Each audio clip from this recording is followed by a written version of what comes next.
All right, what's up, guys? Welcome back to another episode of the Living the Dream podcast. Today on the show, we have Darrell Evans, who is a serial entrepreneur and host of the MindShift Podcast. Darrell, how you doing? I'm doing amazing, man. Thanks for having me. Yeah, of course. No, happy to have you on. And we like to jump right in. So if you could start with telling us a little bit about yourself and some of the things that you like to do for fun, that would be great. Yeah, so Darrell Evans, born and raised here in Las Vegas, Nevada. And let's see what I like to do for fun. I'm a golfer, although I'd like to be golfing a bit more than I am currently. So 2022, that's definitely up on the list. I love to travel. I love to cook. I'm not a chef, but I'm an avid cook. So I'll spend a little time in the kitchen. And those are probably three of my top things to do for fun. Yeah, love it. Love it. Tell us a little bit about your serial entrepreneurship journey and what you're doing now. Yeah. So what I'm doing now is for the last 11 years, we've had a digital marketing agency. We started around 2011 early. And for the last 11 years, we've been helping small and mid-sized companies grow revenue. That's literally what we do. You can think of all of the typical tactics and strategies that you hear out there on the web. But our clients hire us to do one thing only, and that's to drive revenue. So for the last 11 years, I think we're well north of $300 million in sales revenue for clients, including one company who went on to exit, got bought by their biggest competitor. So we're really proud of that. But my entire entrepreneurial story started when I was 20. I started a business out of the trunk of my car when I was in college, literally just to put some money in my pocket. They call it a side hustle.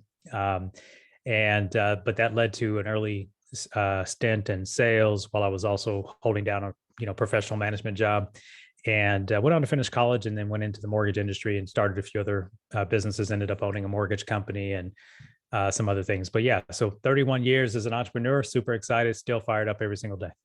Yeah, I love it. And tell us a little bit about your motivation. What gets you up and keeps you going every day?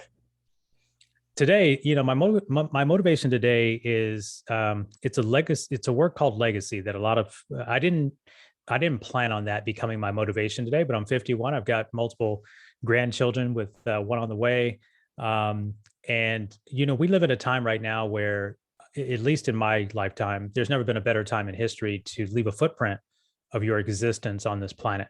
And I think that there's an obligation that I have to have been fortunate enough to get involved in this digital space, involved in technology and my understanding of technology, to leave a little bit of a footprint and a roadmap of where I was, what I did, who I helped, how I helped, so that my great grandkids will have an opportunity to see that. And so that's part of what I'm doing today. And I also have another big mission, and that is, there's an unbelievable statistic that has followed me around, and I've been paying attention to it in the work that I do. And that is most entrepreneurs who start businesses actually fail. I mean, the fact of the matter is 90% of them don't make it to 5 years. Of the 10% that make it to 5, only, I think 90-ish% of those fail in the next 5 years. And here's the other statistic, though, that bothers me the most. It's not failure, because obviously people fail at a lot of things. Those statistics are in real estate or in mortgage lending and law. I mean, every entrepreneurship is hard. The part that bothers me the most, though, is that most entrepreneurs never actually own the business. They actually own a job. And there's a distinction, right? A lot of people I work with have left corporate America, started a business, and we're not talking about the ultra wealthy who bought a company for cash flow purposes. That's called an investor. But most people are technically talented and go into something, and they start a business doing the thing that they're talented in, and quickly find out that the thing that they love to do is not actually how you grow the business. and so they get lost in this thing, and they get to 200,000 of revenue, 300,000 of revenue, and it is paying the bills. Don't get me wrong. It's paying the bills, but I hear the same common themes over and over again. And that is, I'm overworked, I'm overwhelmed, I don't have a team I can trust, I can't take vacation, I'm stressed out, I'm losing sleep at night, blah, blah, blah. And the fact of the matter is, there's a better way, by putting in some systems that are very simple to put in, and marketing strategies, adding sales staff, team hiring, and it's not as hard as it looks. And so that's another one of my big missions. I really want to unlock the entrepreneurs that are trapped and get to that 7-figure mark, because things look a little different at 7 than the conversation when they're at 3 or 4. And it's good to get to 3 or 4. Don't get me wrong. It's good to get to 5. It's good to get to 6 figures, but the game really gets started then. And I like to unlock the problems that I find at that level. Yeah, for sure. And so do you suggest putting in those systems to get to seven figures or putting in the systems once you're at seven figures? So great question. There's a couple of things. You don't have to do much. If you get to the couple $100,000 revenue mark in your business annually, you don't need many systems, but you definitely need a system for your customer attraction process. You really just need one.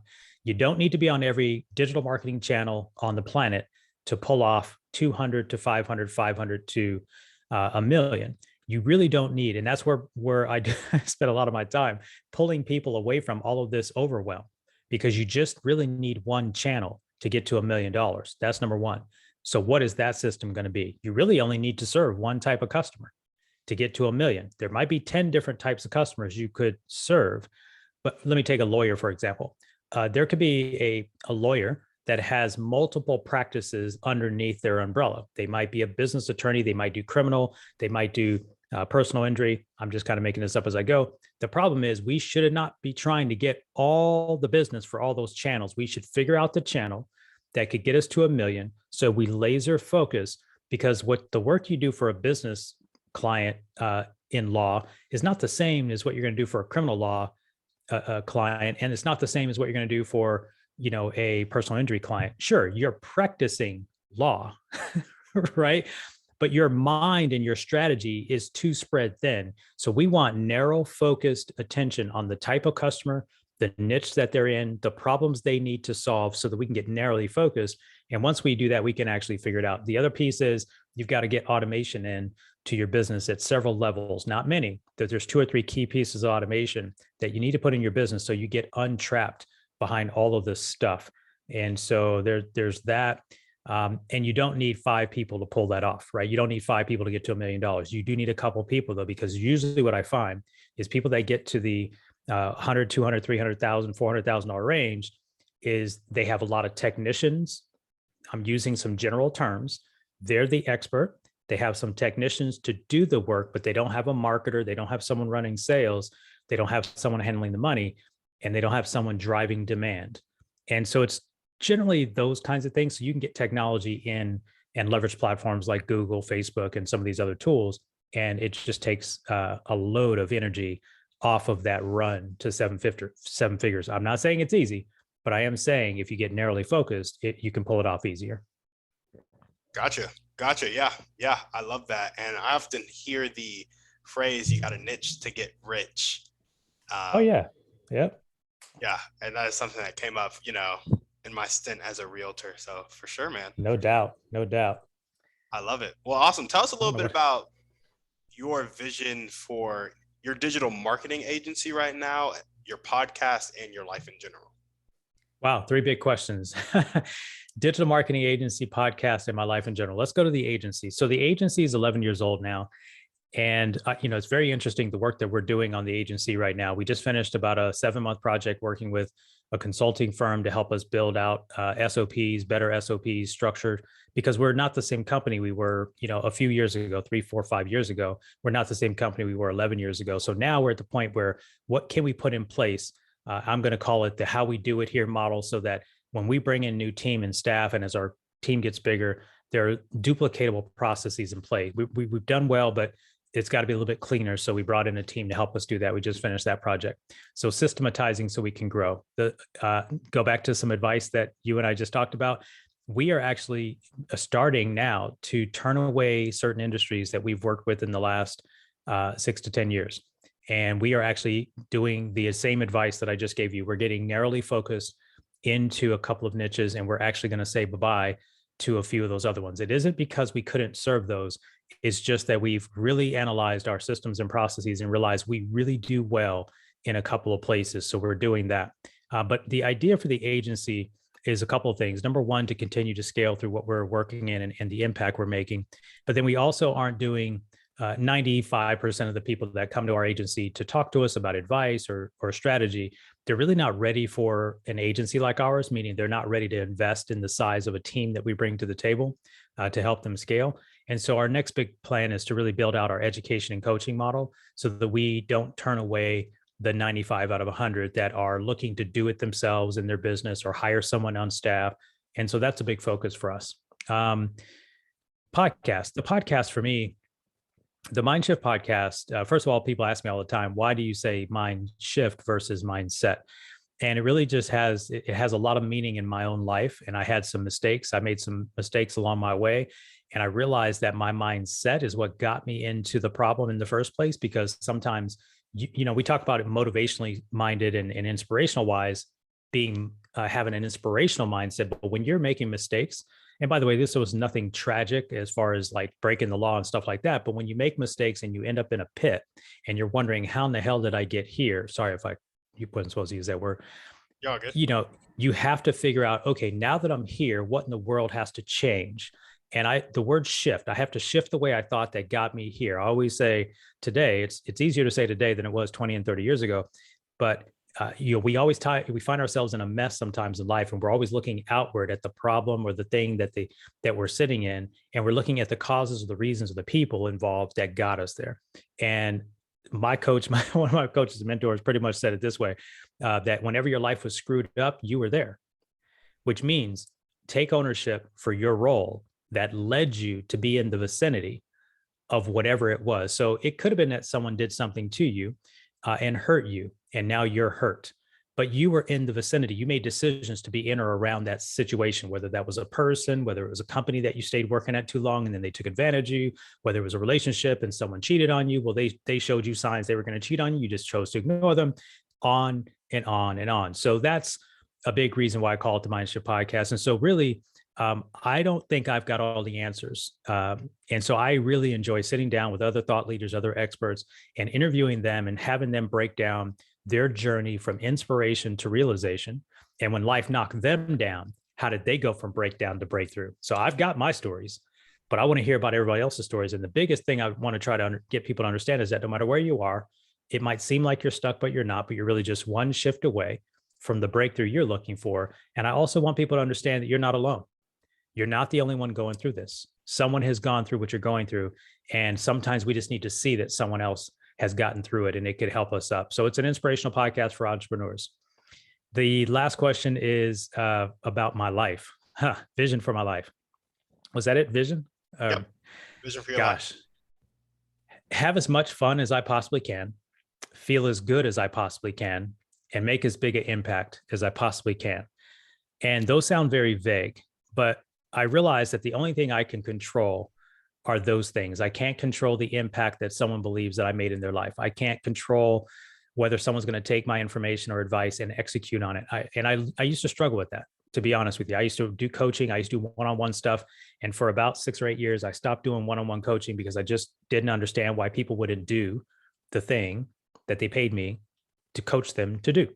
And I just got tired of wasting my time. Now it's funny, 2022, I'm going back into a one-on-one program and inviting some people into that. So I've matured. I've matured in my thinking, but I can only control what I do to take care of my body, my mental state of mind, my energy and my focus, and my intentions. And so I'm very intentional about how I do things. And so I have one core model that if I come across you, or we cross paths, or we spend some time together, it is my hope that you would find our interaction one that was memorable in some kind of way.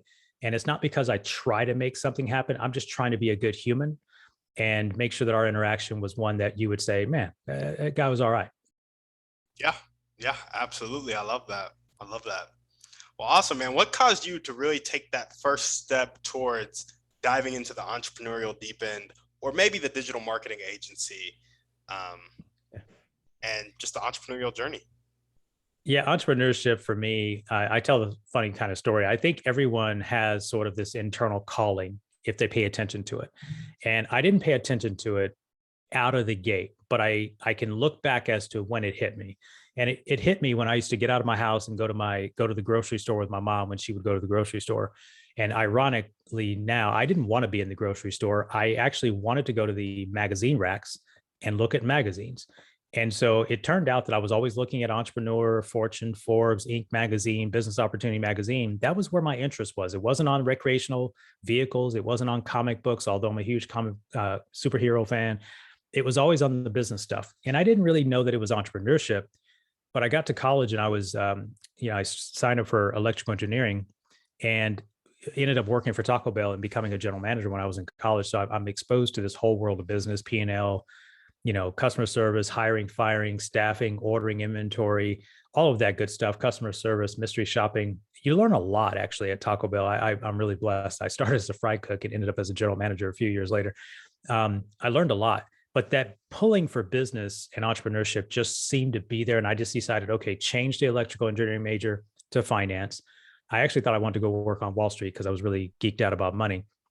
But entrepreneurship became a line in the sand for me when a personal life situation happened. Again, going back to sort of mistakes. I made some mistakes in my 20s. I had a relationship with two children, with the mother of my two children, my oldest two children, and we split.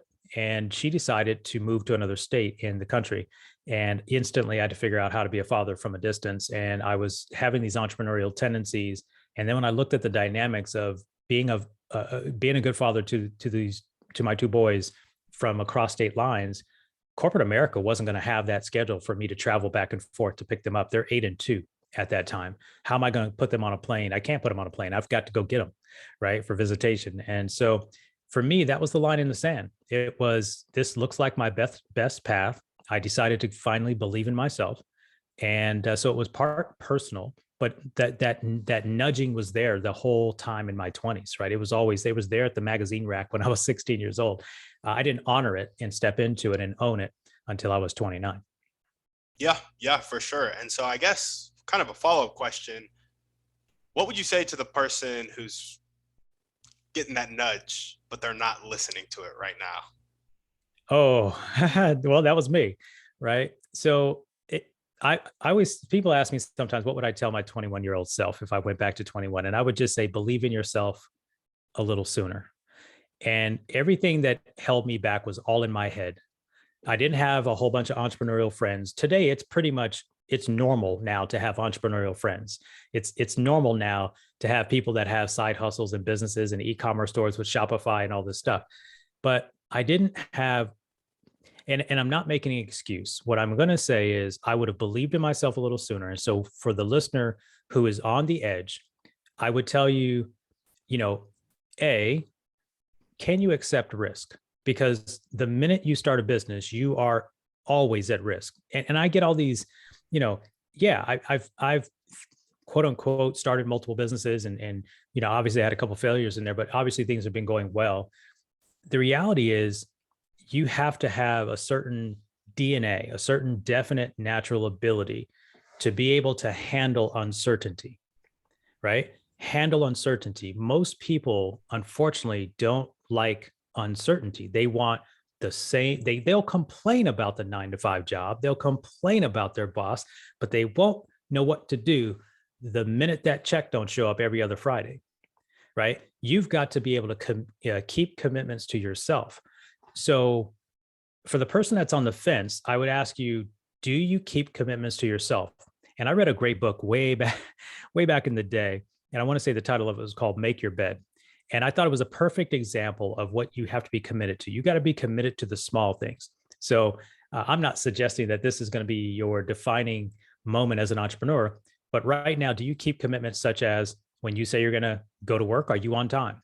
When you are supposed to be on a 15-minute break, do you take 18 minutes and slide in because the boss didn't notice you? When you're supposed to get off at 5, do you cut out at 4:45? I'm obviously assuming that the person's working in corporate making the jump. Do you make your bed in the morning when you get out of it, or is it a mess? I hate to make it sound like these are important things, but you can learn everything you need to learn about running a business, growing a business, and because of people on this planet that are good at everything, and they're accessible now in a global economy, there's nothing you can't get from a resource standpoint to grow your business. I always find, and the reason I think this 90% out of 100% fail in the first 5 years, and then 90% of them fail, the ones that make it fail the next 5 years, is because they lose the vision for the uncertain. They can't press their way through the uncertainty, and they can't keep commitments to themselves. They'll set a goal in January to do X, Y, Z in revenue, and they'll lose sight of that vision 2-3 weeks later. It's no different than the person who says, I want to lose 20 pounds and go to the gym. They get the membership, go to the gym for 2 weeks, never see them again. I've been seeing this for decades. I've been in a gym for a long time. So I think that's the thing I would tell people is you've got to have a real reason why why in the world do you even want it? Don't start it because it makes money. Don't start it because it's popular. You've got to be passionate. So you asked the question about digital marketing. Why did I get into the digital marketing space? I was really successful in the mortgage industry. I was really good at real estate. It was like running on a treadmill. It was walking on a sidewalk. It was like riding a bike. Well, I had a life plan that I wrote out working with a business and a life coach in 2006. And so when the market crashed, as I do every year anyway, I review my plan. I review my goals. I review my vision. I look to see if there's anything that's changed. The odd thing about it was at that moment, there were some things about the industry at that time, 2008, 2009, that had changed. Not just the fact that the market crashed. That was not the issue because I recovered from the crash. But I started saying, if I stay in this industry, am I true to my vision? Is this going to get me to my vision? And the answer started being, there were some no's. There were some no's going down the checklist. So now the question is, okay, what else is there available? Well, I started online marketing in 2003, 2004. We started our first internet marketing division in the company that I co-owned. In 2006, I started on YouTube in 07 when it was just a baby, right? I started on Twitter in 08, 09, Facebook, blah, blah, blah. And I'm generating revenue and I'm looking around and nobody's getting it. No one got it that when we started getting smartphones, and by the way, my first smartphone was a BlackBerry. The minute I got it in 2005 or 4 or 6, whatever that was, I was like, the buyer's journey has changed. And then the smartphone, the iPhones and all that stuff came out. And there are still businesses to this day that just don't get it. They just don't get it. They are going to lose if they don't get this digital thing together. And so I'm just like, I can do this forever. And the reason why is because I'm okay with change. Google changes their algorithm 9 times, 10 times a day. Facebook, we already know what's going on with Facebook, Instagram algorithm. Everybody's trying to game the system, but it's their system, right? But the customer acquisition process has never changed. These platforms change, but the process doesn't change. And so I'm like, hey, I'm pretty good at this customer acquisition thing. And it's going to happen on digital. And most people quit when they get bumped off of a Google first page because of an algorithm update, or someone beat them in the pay-per-click ad auction, or, right?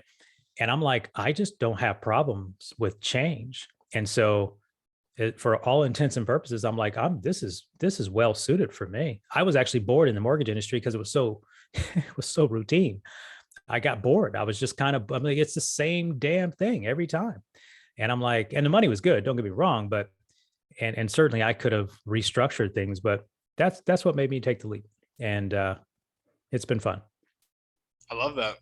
Well, awesome, man. Thanks for sharing. And now I'm going to ask you if there are 1 or 2 people that you could meet right now to really help you take that next step. 1 or 2 people or types of people, either or, to really help you take that next step in the digital marketing agency, coaching side of the business, the MindShift podcast, or just your vision for your life. Who would those people be and how would they do it?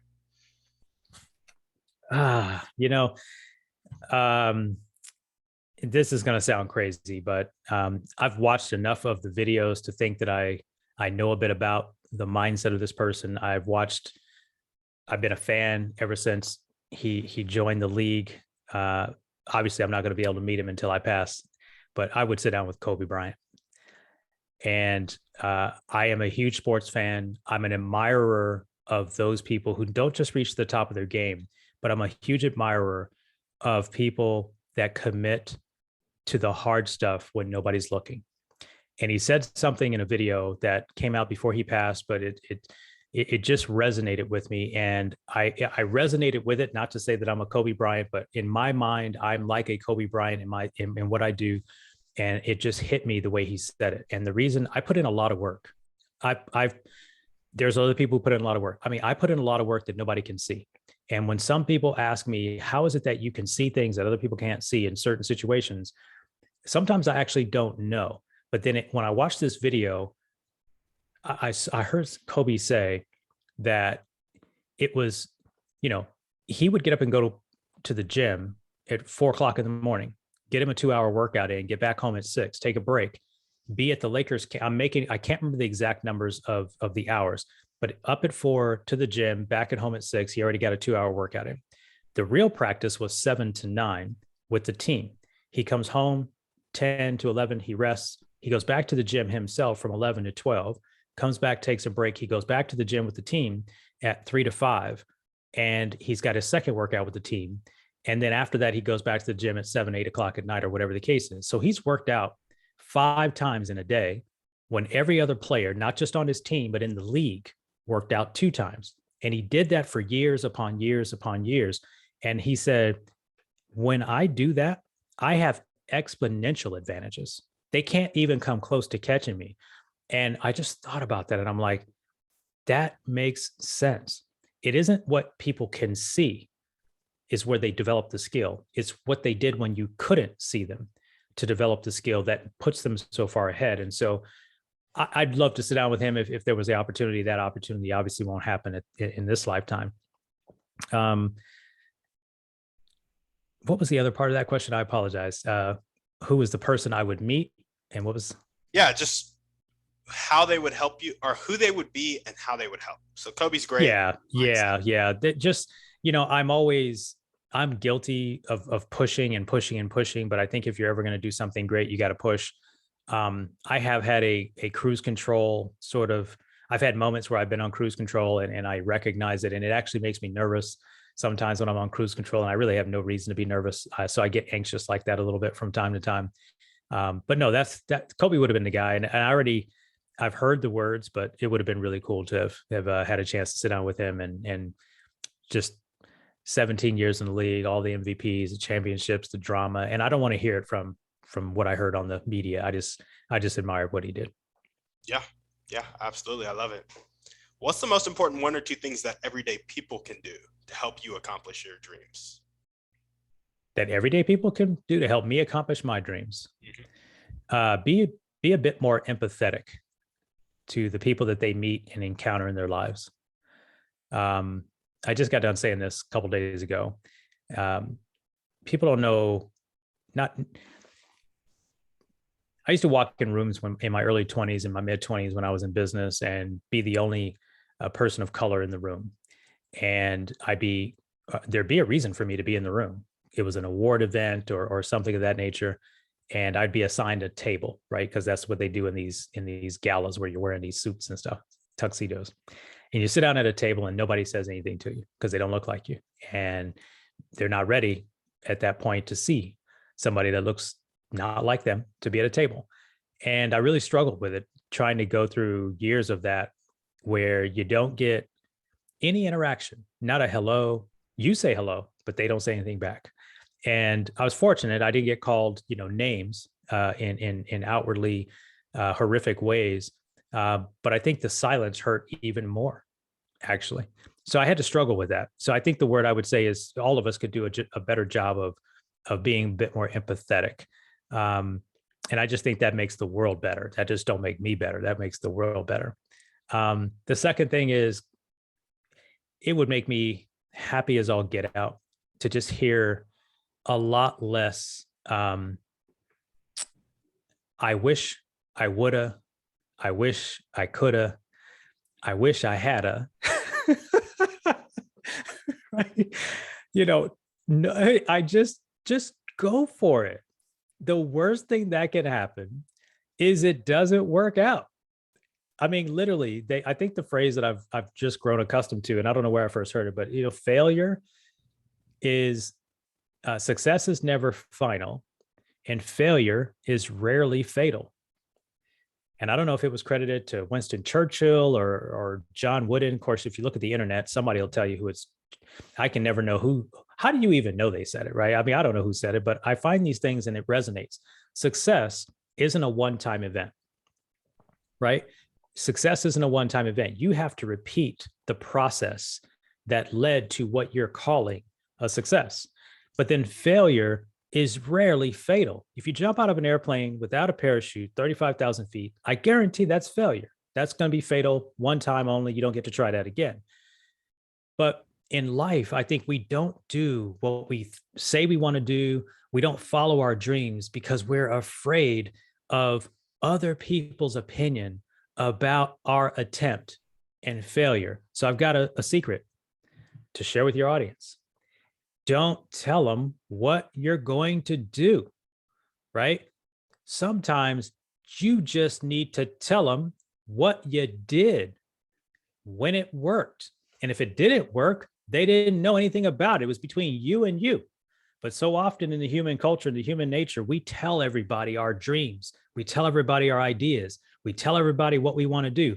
And unfortunately, most people don't think about advancing their lives. They don't believe they've got control.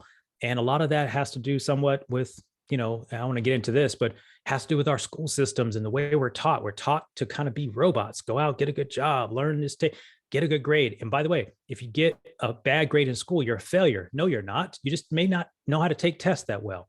Maybe you didn't consume the information the way the other kid did. So we get conditioned to believe that failure is a problem. Listen, in entrepreneurship, I encourage my team every day of the week, do something and see how it works out.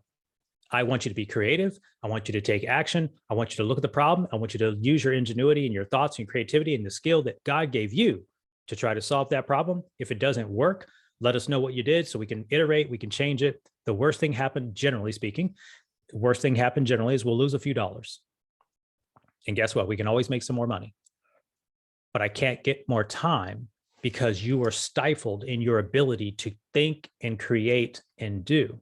So I always tell people, do the thing that you think you want to do. It doesn't matter if it doesn't work out. You will learn, right? There's no such thing as failure. I believe that there's no such thing in failure unless you just quit following your dreams, right? You will have outcomes that may not be the outcome you want, but your outcome is not your identity. The outcome isn't the identity. It's the result of an action you took, and it may not have worked out the way you thought it was. But all of a sudden, because you told 12 people, right? Now you've got to deal with the facing of those people who are like, I told you so, I told you it wasn't gonna work, right? And so I got a secret. Don't tell nobody. Don't tell anybody what you're doing. Then show them what you did or tell them what you did when it happened and it worked your way. I mean, that's the big thing. Don't give on your dreams. You only get a chance to do this thing one time, as far as I know. And you just got to go for it. Absolutely. I love that. So I guess my question is, what would you say to that person that is just like, their excuse is that they're just dead broke and they need that job to meet their bills the next month? What would you say to that person? Yeah, I got it. I know exactly what to say to that person. So you work 9 to 5, you can work whatever, 11 to 7 at midnight, whatever, doesn't matter what you work. If you work 8 hours, you got to pay the bills, do that. But there are a whole bunch of other hours in the day, right? You should spend, I respect, pay your bills. Do what I'm not saying go be homeless and start a business. That's not what I'm saying. What I am saying though is stop watching Netflix, right? Stop hanging out with the friends. Look, you know how many times I didn't go to the club or go to a party in my 20s? When I'm trying to get my hustle on in the early days in the real estate time at that time. So find if you're committed to the dream, you will find the time to get the things done. You'll find the time to get educated. And by the way, I'm not saying that everyone should try to do this, but YouTube University is far better than what I had. I never got free information. I had to pay for everything that I got in my 20s. I had to pay for courses and seminars, workshops, CDs, tapes, all these things I had to pay for. Today, YouTube University can get you started. I'm not saying YouTube University for free will get you to the promised land. What I will say is there's enough people, creators, who have produced information. Yes, they have something to sell you. Don't trip. They got something to sell you.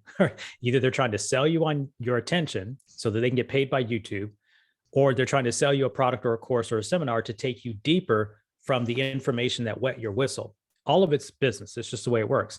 But I didn't have all that. I would say this. I built my first website off the back of free YouTube tutorials. Me personally. Now, I paid for someone to build the first website, 2004. But when I built my website, my first WordPress website, 2008, 2009, I built it off of YouTube tutorials only. I didn't pay for any course. I just watched videos and learned how to do it. So there is no excuse. Time is no excuse. If you need 8 hours of sleep, cut it down to 6. I'm not saying burn the midnight oil all the time because I don't believe in that. I did a little bit of that. I'm not advising that. but there's no excuse. There's no excuse related to having a job, having to pay the bills. And here's the other side of it. Well, I want to start, and I don't know, different audiences, different products. I don't have any money to start a business. Okay. You don't need any money to start a business. You can start an Instagram account for free, right? You can start a Facebook account for free. You don't need I bet you that same person who says they got to pay the bills has a smartphone, right? You can create content from your smartphone, right? There's enough free website platforms out there that you can use. I mean, so there's just no excuse today. Someone tells me they can't start a business with little or no cash today, tells me they don't really want to start a business. Yeah, absolutely. I love it. Well, awesome. Let's jump into our thriving three now. And this is where I just ask you a couple questions about you and how you thrive in life. So what is your favorite book, movie, or podcast? Pick one. Book, movie, or podcast? Oh my gosh. Oh, wow. So I don't do everything it says. I don't know it cover to cover. I've never read it all the way through, but 100% the Bible is my favorite book. Obviously, you're looking at me on the screen, and there's a whole bunch of books behind me. But I go back to pieces of the Bible, and I got taught when I was a kid that the Bible stands for basic instructions before leaving Earth. And I don't get into religion and all that other stuff. I mean, I just the words just cross my path as I see fit. When I go to it, I find something that speaks to me, and I put it to practice. Again, I'm no saint, that's for sure. I make my fair share of mistakes, but that's the book I go to. If I wanted to go into the secular, there's just too many books, man. I've read hundreds and hundreds of books, so I just don't have one that's favorite. If we went topical, I could probably narrow it down. Yeah, movies First are one crazy. that pops in your head. First book that pops in my head. Geez. So I'm gonna have to give Anthony Robbins credit for this one. Awaken the Giant Within was probably the book in my early 20s when I was a young person with very little money to invest in coaching and mentorship. He was in my ear on a regular. I bought his Unlimited Power book. I ended up getting Awaken the Giant Within, which was his second book. I ended up buying his Personal Power series. I still reference the things I learned from that man from my 20s because it was one of the resources to help me deal with the mental side, not tactically about real estate or sales businesses, but it really did guide me through those early years of my entrepreneurial career. So that would be the book I'd probably go to. Love it. Love it. Well, awesome, man. What is one way you like to care for yourself? Oh, one way. Probably my favorite way right now is I have a space, usually about 30 minutes or so in the morning, every morning, 30 to 45 minutes in the morning. And I just, I put on my headphones. I turn on some meditation music. Sometimes it's rivers, streams, oceans. Sometimes it's just musical sounds that have high frequency. I just try to make sure I interrupt my brain in the morning from whatever may be lagging. And while I'm doing that, I like to stretch and get my body awake. So I have a morning routine that takes 30 to 45 minutes. And that is actually a very special time for me in the morning before I get into the demands of the day, before I get into running my own show, being on shows, before I have to deal with the team, email. I enjoy that first 30 to 45 minutes where it just belongs to me. And actually, it's more like an hour and a half that belongs to me because after that, I take in some motivational information or write or journal, or I don't journal. What am I talking about? Write or jot down some thoughts for the day. So yeah, that's my favorite self-care. There's others, but that's my favorite one. Awesome. Love it. And what's one action step you can take right now or continue to take if you're already doing it to keep taking those next steps towards your dreams? I gotta, the thing I fight right now is complacency. I fight complacency, man. I fight comfort.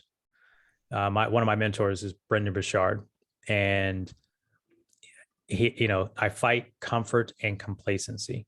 I feel like I've been fortunate to be in this business game for a long time. I don't have anything else to prove. I don't have anything to prove technically, but it's really up to, it's my own vision that we talked about earlier. And I could easily say, I've done enough. I can easily say, I've impacted enough companies. I've impacted enough entrepreneurs, and the trickle down effect of what hopefully has happened, I'll never even see the whole benefit of that. I won't know how many employees have been affected from my strategies or my companies, work with those companies. I'll never know how many jobs were created. I'll never really know how much income was created in communities, because that's really the driving force. I'll never know how many people took vacations off. I just won't know. I really don't know. I just don't know what that's going to look like. So I have to continue to realize that I'm not comfortable. I don't want to get comfortable, and I don't want to get complacent. Gotcha. Love it. Love it. Well, awesome. Is there anything else you want to chat about before we sign off? Man, you have a bunch of great questions, man. I love your questions. Made me do some tough thinking, man. So I really appreciate your platform. I really appreciate you having me. I love people that are willing to create a platform and share content and really help other people that are listening. So I hope that your listeners today have heard something. It's always my goal to share at least one thing that hopefully someone heard that would be a game changer for them. And I'm very appreciative and grateful that you had me here to talk today.